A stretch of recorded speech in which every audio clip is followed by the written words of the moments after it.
안녕하세요. 오늘의 사연입니다. 구독과 좋아요 한 번씩 부탁드릴게요.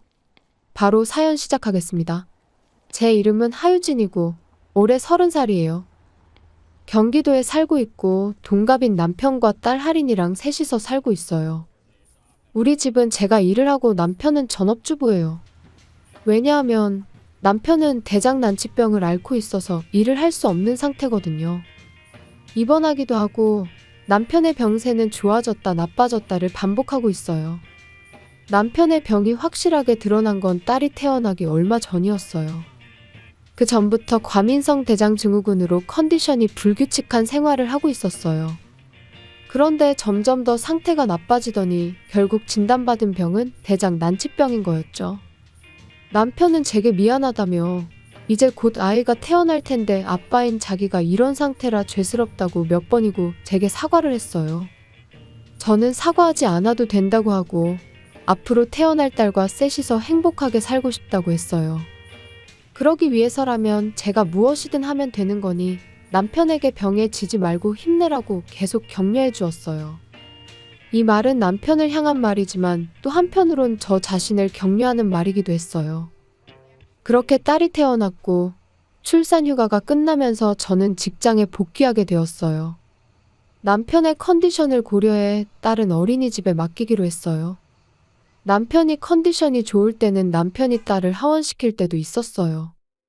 그렇게 가사와 육아를 분담하면서 어떻게든 생활을 한 지 4년. 딸은 4살이 되었어요. 딸은 4살이지만 아빠가 아프다는 걸 어느 정도 알고 있는 건지 남편이 몸이 안 좋을 때는 혼자서 얌전히 놀더라고요.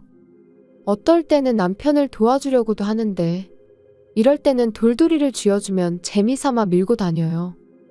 청소를 다 했다고 하면 칭찬을 해줬고 왠지 모르게 뿌듯해하는 모습이었어요. 남편도 그런 딸의 모습을 흐뭇하게 바라봤어요. 지난 세월 동안 딸이 성장한 것 외에 또 다른 변화가 있었어요. 바로 시댁에서 걸어서 5분 거리에 있는 아파트로 이사한 것이죠. 처음에는 시부모님께서 동거를 권유하셨지만 사적인 공간이 꼭 필요했던 저는 거절했고 가까운 곳으로 이사하는 것으로 시부모님을 설득했어요. 남편은 동거를 원했지만 다행히 제 의견을 들어줬어요. 이사를 하고 나서부터 전업주부인 시어머니가 우리 집에 자주 오셨어요. 평일 낮에 시어머니가 와서 뭘 하는 건지. 처음에는 시어머니가 집안일이나 남편의 간병을 위해 오시는 줄 알았어요. 하지만 시어머니는 우리 집에 와서 남편과 함께 거실에서 편히 쉬고 점심 식사 후 남은 음식물을 치우지도 않고 제가 돌아오기 전에 사라져버리세요. 시어머니는 청소하기는커녕 오히려 더럽히기를 반복하는 거죠. 남편에게 이런 것들을 신경 써달라고 여러 번 말해봤어요. 어머님이 오는 건 좋은데 다만 어지럽힌 거 그대로 두고 돌아가는 건 좀 아닌 것 같아. 어머님께 먹고 남은 거랑 그릇들 싱크대에 갖다 놓는 것만이라도 해달라고 말해주면 안 돼? 그러자 남편은 별거 아닌데 뭘 그렇게 중요한 것처럼 말하냐며 그런 걸로 소심하게 언성을 높이느냐고 제게 오히려 화를 냈어요. 저는 별거 아닌 것처럼 말하는 남편의 태도에 화가 나서 어머님께 말 안 할 거면 당신이라도 좀 치우라고 말했어요. 그랬더니 남편은 본인은 몸이 안 좋을 때도 있으니 약속해 줄 수 없다며 비겁하게 건강을 빌미로 말을 얼버무렸어요. 물론 병으로 고생하는 남편의 마음을 잘 알지만 4살짜리 딸도 할 수 있을 법한 것을 왜 몇 배나 나이 많은 어른들이 못하는지 이해가 도통되지 않았어요. 쓰레기는 쓰레기통에 이 정도는 누구나 할 수 있는 거잖아요.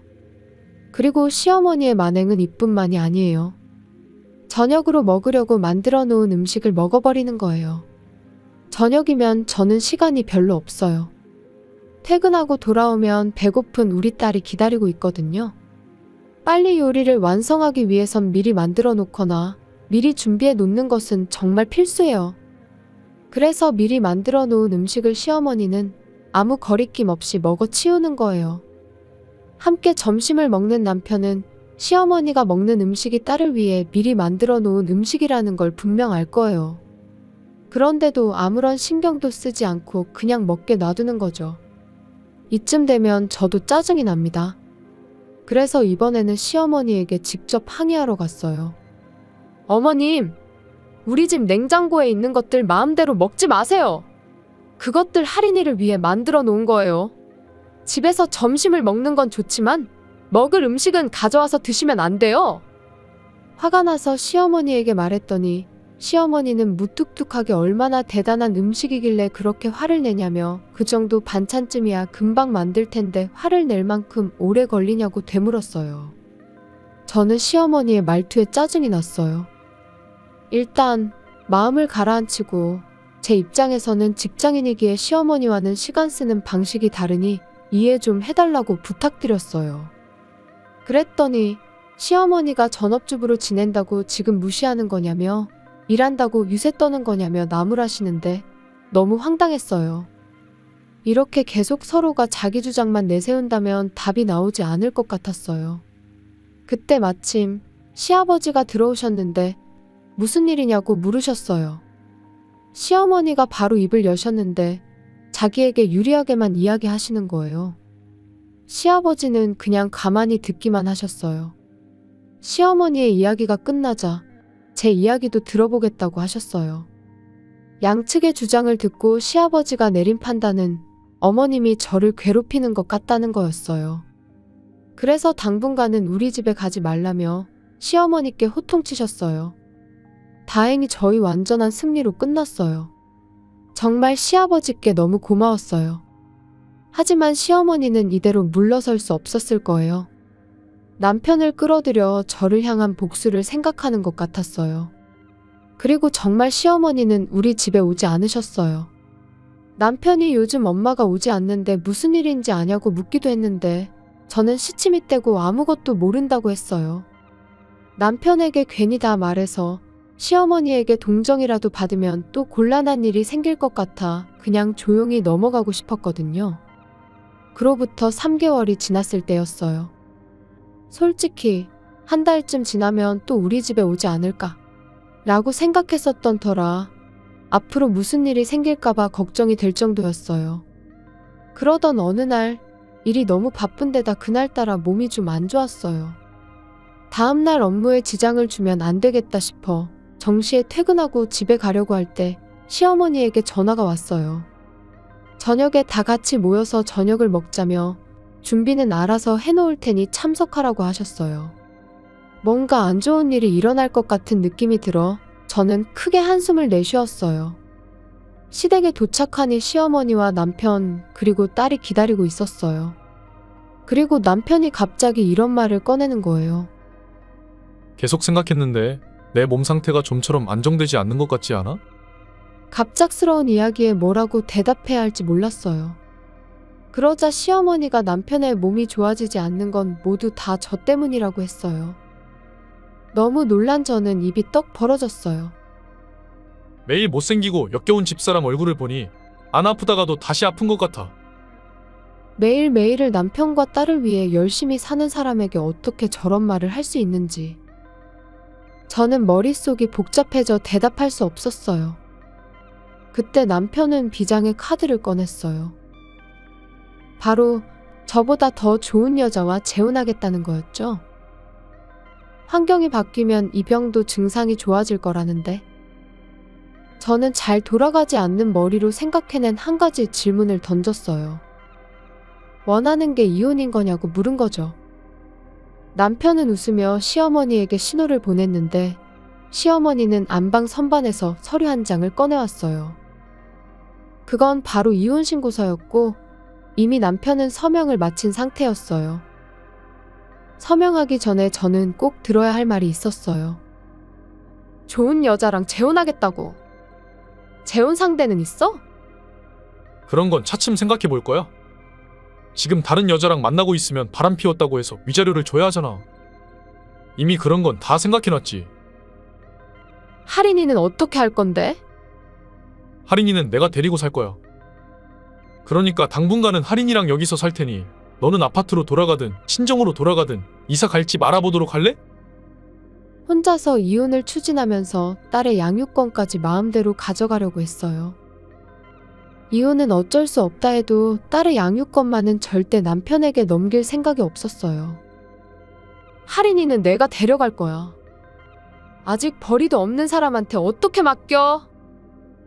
그러자 이번에는 시어머니가 말하는데 남편은 이제 일할 거니 손녀는 자기가 돌보면 된다며 거실 한구석에서 놀고 있던 딸한테 할머니랑 살고 싶지 않냐고 물었어요.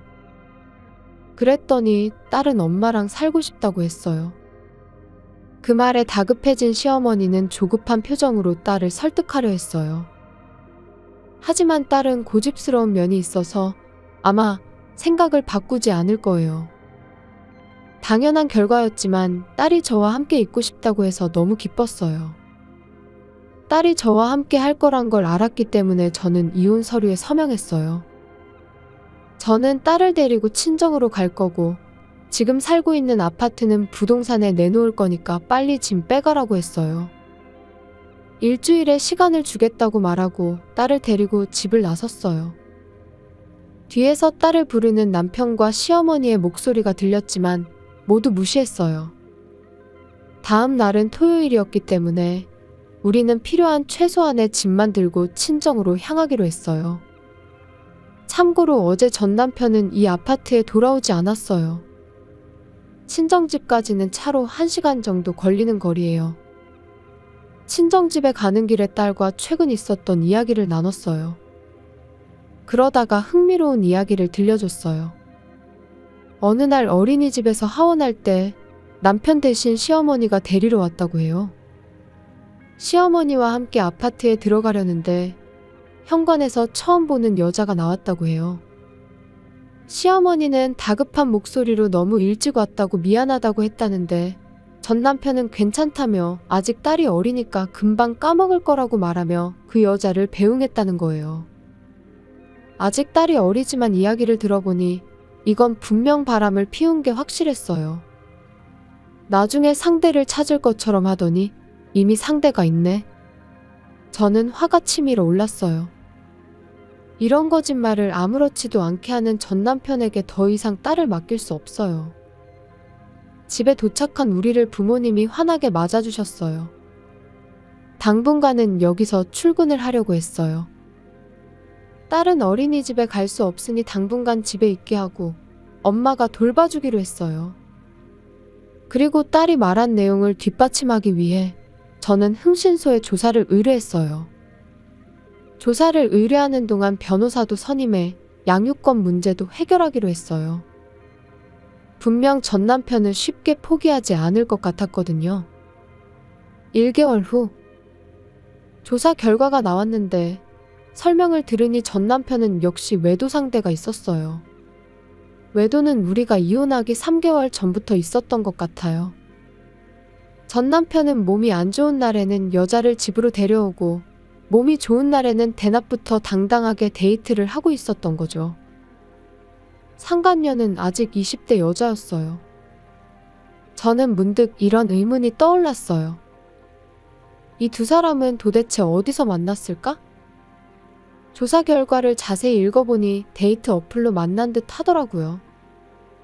이를 바탕으로 변호사가 전 남편에게 위자료 청구 내용 증명을 보냈어요. 그 내용 증명에는 외도에 대한 위자료와 딸의 양육권에 대한 내용이 적혀 있었어요. 며칠 후 내용 증명을 읽은 듯한 전 남편에게서 연락이 왔어요. 위자료며 양육권이며 왜 마음대로냐며 전 남편은 전화기 너머로 소리쳤어요. 저는 사실에 근거해서 위자료를 청구한 것뿐이라고 하고 화장 떡칠한 여자가 그렇게 좋더냐고 비꼬았어요. 솔직히 그 여자는 화장빨이지 그렇게 이쁜 건 아닌 것 같았거든요. 그 사실을 전 남편에게 말했더니 더 화를 냈어요.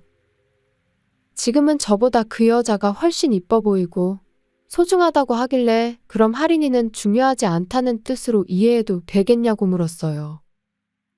물론 양육비 때문에 양육권을 주장하는 것 같은 느낌을 받았기에 절대로 딸의 양육권은 제가 가질 거라고 어필했고요. 양육비도 당연히 제대로 받을 거라고 했고 재산 분할 또한 정확하게 해야 한다고 주장했어요. 근데 남편이 분할할 재산이 없는데 무슨 재산 분할이냐며 비웃었어요. 병원 다니느라 돈 다 쓰고 없는데 가져갈 게 있으면 가져가 봐라길래 남편이 몰래 숨겨뒀던 통장 이야기를 했어요. 우연히 보게 된 통장이었는데 그 통장에는 약 3천만 원 정도가 들어있었거든요.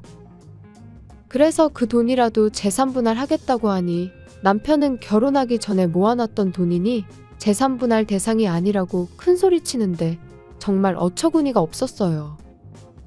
그런 돈이 있으면서 경제적으로 힘들 때 언제나 저한테만 의지하던 게 생각나 정말 전 남편은 제정신이 아니구나 하는 생각이 들어 소름 돋았어요. 정말 돈에 환장한 인간이란 걸 이제 알게 된 거죠. 저는 어쩔 수 없이 위자료나 제대로 준비하라고 말하고 그 상간녀와 잘 먹고 잘 살라고 말한 뒤 전화를 끊고 차단해버렸어요. 과연 잘 먹고 잘 살지? 버림받지는 않으면 다행이겠네요. 저는 앞으로 변호사에게 모든 걸 맡길 생각으로 메시지도 차단했어요. 그 뒤에 변호사의 이야기를 들어보니 이혼의 주범은 아무래도 시어머니였던 것 같아요.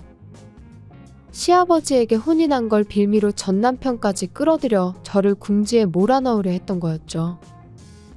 이 사실을 즉시 시아버지에게 말씀드렸어요. 그랬더니 시아버지는 시어머니와의 관계를 다시 생각해보겠다고 하시더라고요. 전 남편은 결국 위자료를 주기 위해 빚을 냈다고 하더라고요. 상대 여자는 도둑이 제발 저리듯이 사라져버렸고 저는 그 여자에게도 위자료 청구를 했어요. 반면 저는 딸과 함께 잘 살고 있는 중이에요. 새로 이사한 집은 회사나 친정집에서 좋은 곳에 위치해서 부모님이 놀러 오시기도 쉬운 곳이에요. 전 남편에게 딸은 되도록 보여주지 않고 있어요. 양육비도 제대로 못 주는 남자가 무슨 염치로 딸을 볼 자격이 있을까요? 앞으로는 딸의 행복만 생각하면서 열심히 살아보렵니다. 시청해주셔서 감사합니다. 그럼 다음 영상에서 다시 뵙겠습니다.